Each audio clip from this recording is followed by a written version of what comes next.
Are you all fucking ready? Well, let's fucking go!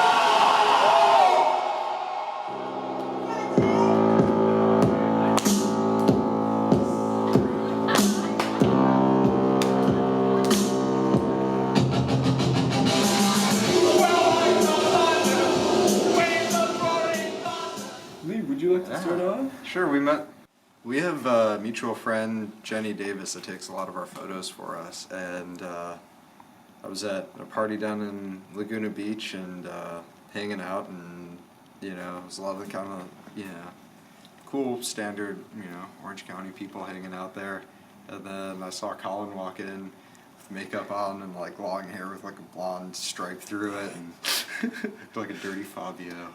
It's so busted. And and she was like, "Oh, this is Colin." Like, I noticed him instantly when he walked in. I was like, "Whoa, that guy looks gnarly." And then she was like, "Yeah, Colin's really into the screamers, and you're really into the screamers." And we started talking about screamers and suicide and the monks and kind of all the overlapping weird reference points that we have. And then kind of saw each other off and on over the years at shows and hanging out. And then his band broke up and my band broke up. And started hanging out and decided to start making music together. We had to do something.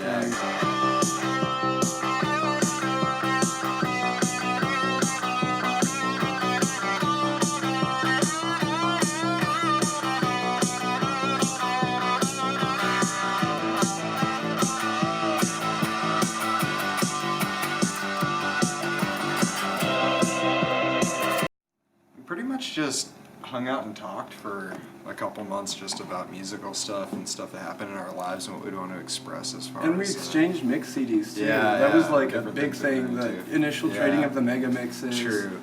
Yeah, so, just like Colin showing me his reference points and me showing him mine and what music had meant to us growing up and kind of like what we wanted to capture, what emotional stuff we were going through and what we wanted to do as a band. And as far as writing the music itself,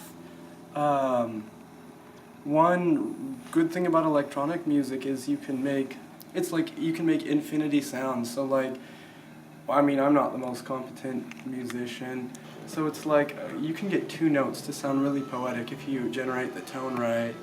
Lee, what do you... Yeah, as far as the philosophy for songwriting, me and Colin are both kind of limited with our musical abilities, so each of us can kind of write like half a song. Yeah. So, it ends up kind of coming together, and we usually have the whole song, fleshed out, structured, and then we usually don't have guitar parts or vocals to it until well after we've finished the structure, so then you kind of got like the skeleton of it, you got like the bass line, the drums and whatever synth line's going to come in, and then we just mess with it and listen to it over and over again. I'll listen to the backtrack while I drive and kind of think about what melodies I hear over it as far as guitar parts go, and Colin will just kind of like ad-lib vocals until it comes out right. So I guess the overarching meta philosophy is being able to roll with your ineptitudes and turn that into style instead of like something that cripples you. Why not? That's what rock goes on about. Yeah, falling with grace. I love you, get the fuck away. I love you, get the fuck away. I love you, get the fuck away.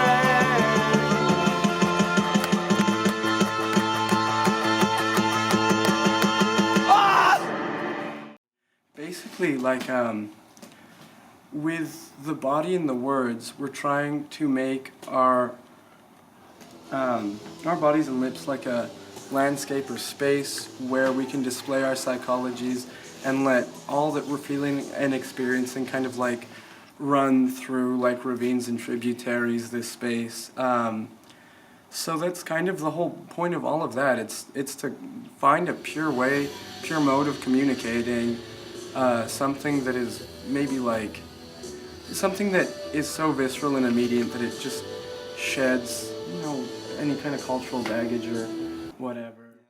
Every time before where I've thought that I felt love, it's been a sickly imitation. Nothing else was at stake. Nothing else was at stake. Just a disgusting image that I shaped of your flesh to grant me solace. What do you do when she becomes a beautiful vacancy because she exists outside you? What do What do you do? So between songs, I always say something, in part because Lee's got a cheap guitar and needs to tune up. Every song.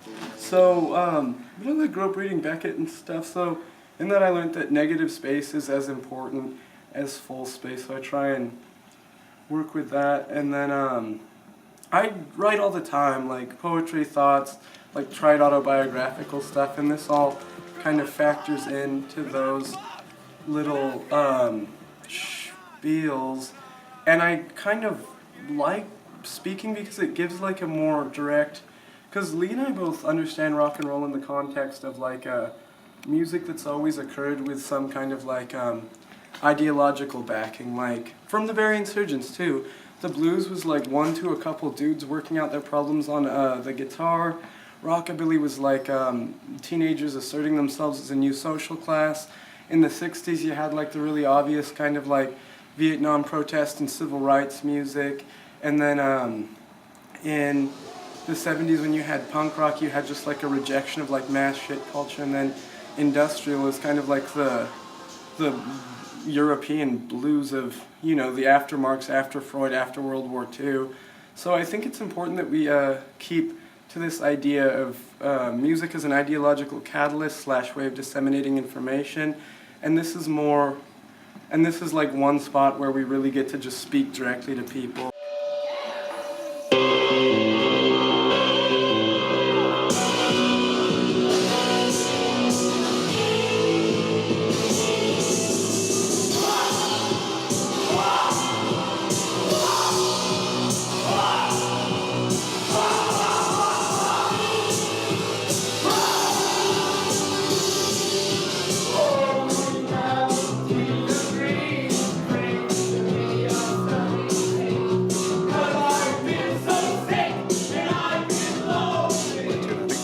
Content's a big part of it, which is what we've kind of tried to do. And I would hope that there's, you know, because where we both come from, this is that, you know, hoping that music is something that brings people together, and it's like, okay, you're fucked up, well, I'm fucked up, but we can get together and we can have a really good time, and we can express ourselves, and we can make art, and we can do creative shit, and then it doesn't matter that we're fucked up, we can kind of turn that into something cool. And I hope that's kind of the space that we hope to create, and I hope that that's one of the things that people relate to and kind of brings them back. Crawling down my thighs. I'm all shook up and I'm in for a surprise. Oh, Queen.